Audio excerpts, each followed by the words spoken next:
Pagkatapos natin gumawa ng mga dalawang mixer, yung isang powered mixer, tapos yung Kevlar na mixer. Ngayon, ito, singit tayo ng power amplifier ulit. Plug and sound na Class H Professional Power Amplifier CE4000. All the way from Bulacan nito. By the way, shout out and then maraming salamat sa may-ari nito na pinagkatiwalaan tayo na gawin yung unit nila. Bali, ang pinaka-issue nito kung hindi ako nagkakamali, sabi ni Bossing is parang nagkadikit yata yung speaker terminal din. Ngayon, ito, bumigay. Ngayon, pagtanggal ko ng takip, ito, nakahang na yung dalawang channel. Okay, nakahang na yung dalawang channel.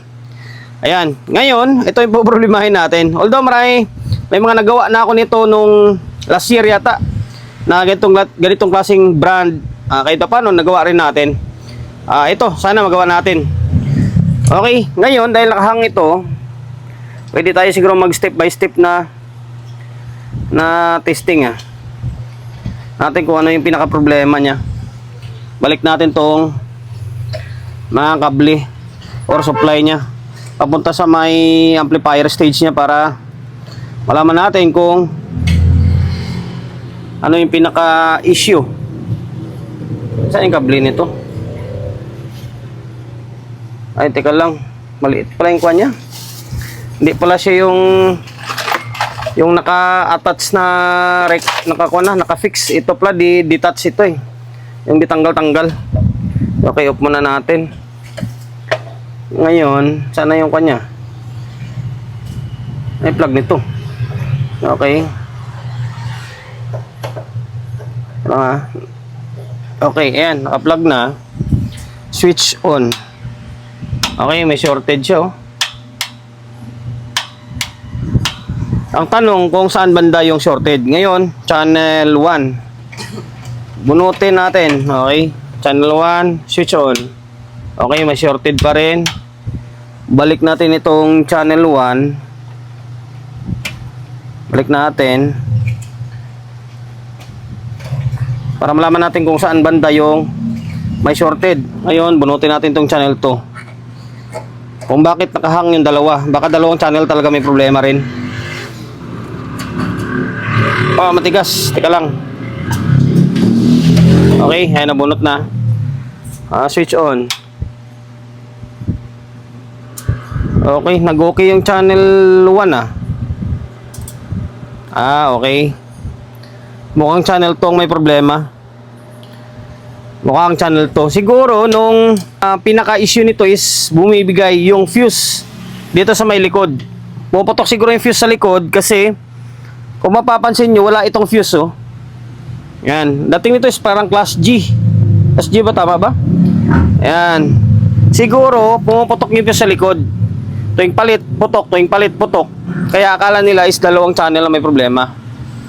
Okay, sana. Ngayon, magkakabit ako ng speaker and then audio input sa may channel 1. Tingnan natin kung working yung channel 1 nya para at paano mag-focus na lang tayo sa may channel 2. Nalagdagan yung problema niya.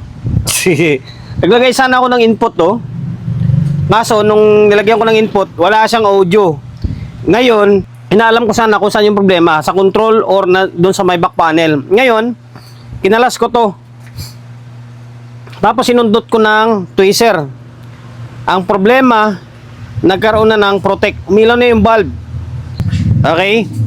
Ngayon, tingnan nyo. Sorted, no? Channel 1 yan, Tapos po, dumoble yung problema natin. Ang nangyari ay may shorted na dito. Pero sa taas, okay naman. Okay yung nandito. Hindi parang hindi nagpitan yung mga tornilyo ba? Check natin. Parang nakatabingi. Nakatabingi Ito, may shorted dito. Ba yan? Naging dalawa yung problema ko. Ito. Diode. Bus recovery diode. Ayan shorted I-reverse na natin para mas mabilis. Ayan Okay? Short na to. Ngayon, ang alamin natin kung saan banda yung may shorted dito. Dito sa may kabila, ito naka-reverse. Wala siyang shorted, oh. Okay? Wala siyang short.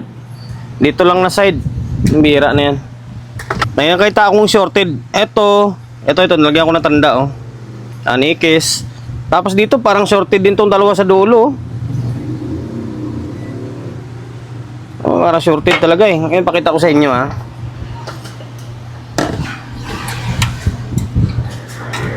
Dito. Ayan, shorted talaga to. Okay, tapos itong dalawa, oh, shorted din eh. Oh. Dito, parang okay. Hindi, ano ba to? Parang short din. Ay, hindi, okay to dito eh. Ito, dalawa oh. Okay. Ngayon, ang gagawin natin, para sigurado, tanggalin natin itong dalawa. Pero ito talaga sure ball to. Sira talaga ito. Okay, ito lang inangat natin ha, yung mga bloke na to. Sa kabila, buo naman eh. Nakalas na natin yung shorted. Bali, 1, 2, 3. Tapos dito, sira din oh. Ang bira dito yung value nito. Parang 1837 yata kanina to. Tingnan ko. 1837. Sira din. Bambira na yan. Marami ang sira ah. Pagtataka naman. Sa maliit lang yung problema ko eh. Mating yung channel to. Winaklas ko na oh. Para hindi na ako mahirapan magbaklas. Nalaglag. Basta sira din ito. Ito, sira din to. Ngayon, ibalik ko yung ibang mga bloke pa. Ito, hindi pa naibalik ako. Yan, tapos palitan ko yung mga output muna. Nakataniman ko na ng mga pyesa. And then, marami palang kulang eh. Yung ito mga dinagdag natin to, bago. Mga na-open na resistor ito sa may emitter side niya. Ito siya oh. 3 piraso. Tapos dito, kulang ng isang base niya. Dapat ganitong ano, bansin yung mga stock nyo. Ayan, nalagay natin 1/2 oh. Pwede na yan. Kulang. Pambira na yun. Tapos dito, nilinya natin ng maayos to. May mga putol na linya. Okay, may mga putol siya na linya. Ito, dinamper na lang natin to. Kailangan magkadugtong sila eh. Ito, may kulang. Basta may mga kulang na linya. Ayan, naayos natin.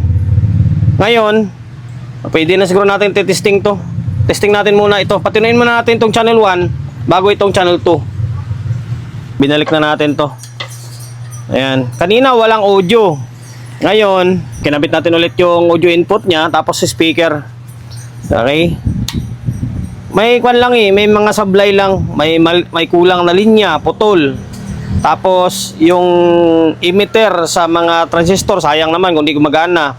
May kulang na base. Ayan.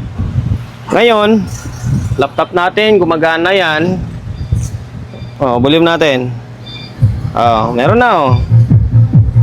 Diba?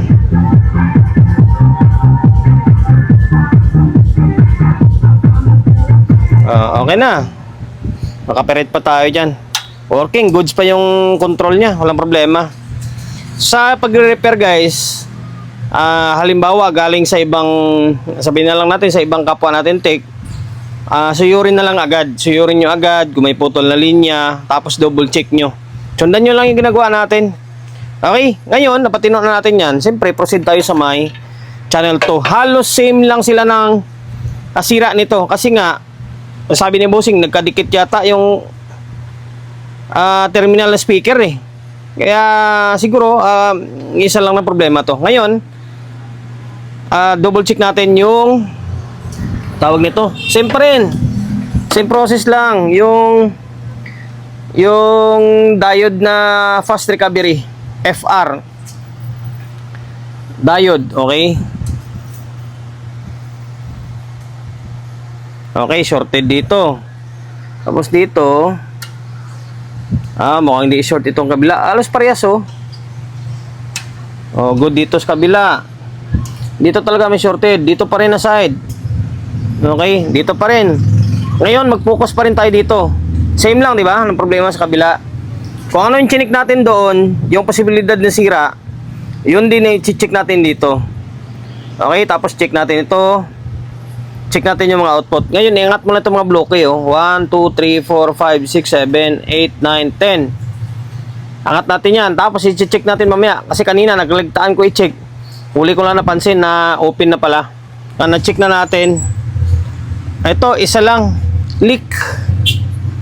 May leak. Dito siya, oh. Dito nga kanina, akala ko shorted to. Buo pala.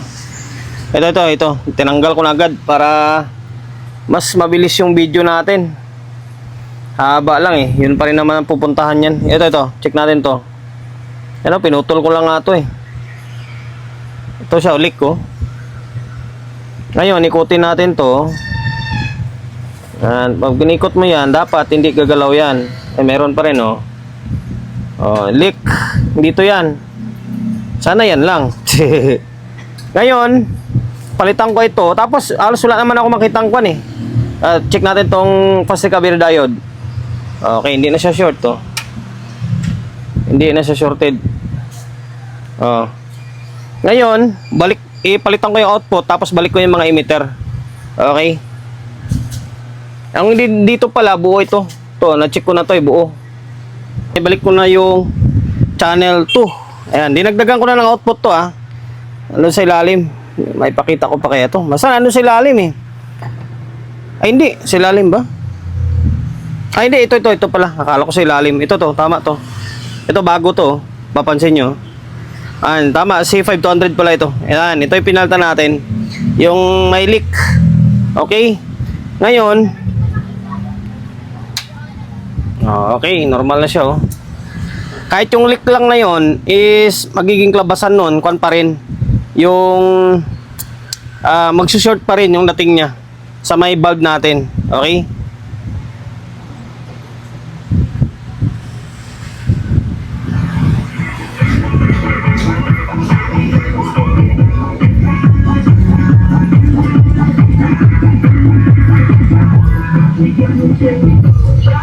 Iyon oh.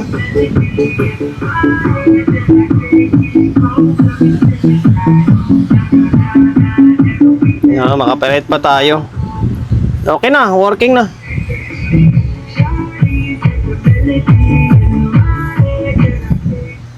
Oh, parang ayaw yung pan. Hindi magana yung pan niya. Ano nangyari? Tingnan natin ulit.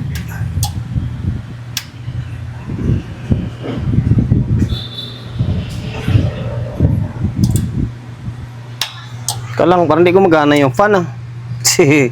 Bakit ganoon? Double check natin. Double check ko muna yung fan. Parang hindi ko magana eh. Ba't ganyan? Oh. Yun. Kwan lang pala. Nagalaw lang yung kable. Yan. Okay na. Naba naman ako. Akala ko magto-troubleshoot na naman ako. Yun oh.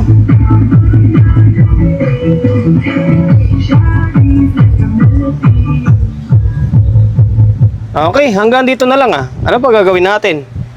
Wala tayo ibang makita. Ito na dali oh. Yung 1, 2, 3, 4. Apat na transistor. Isang drive, 1837. Tapos ito. Yan. Emitter resistor.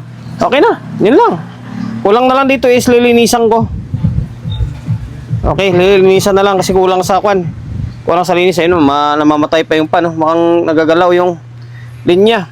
Okay, linisan ko na lang ito. Tapos, ito tornilyo. Okay na. Sana nakapagbigay ideya ulit ako sa inyo kung paano mag-repair ng ganitong klaseng unit, plug-in sound, Class H professional power amplifier. Okay? Naninibak ng fuse or nakaprotect, may shorted. Okay? And then, sir ng taga Bulacan na. Bali, okay na itong plug-in sound mo. Maraming salamat ulit sa pagkakatiwala ng unit mo rito sa akin. Okay, and then, dahil lumabot ka sa part ng video natin na ito at hindi ka pa rin nakapag-subscribe dyan ha, pag-subscribe ng YouTube channel natin. Pindutin mo yung bell button sa gilid, select mo yung all. Ayan, kapag napindot mo na yan, notified ka kapag meron tayong bagong upload na video. Nag-upload tayo ng video, isang beses, dalawang beses kada araw. Okay? God bless and then peace atin lahat.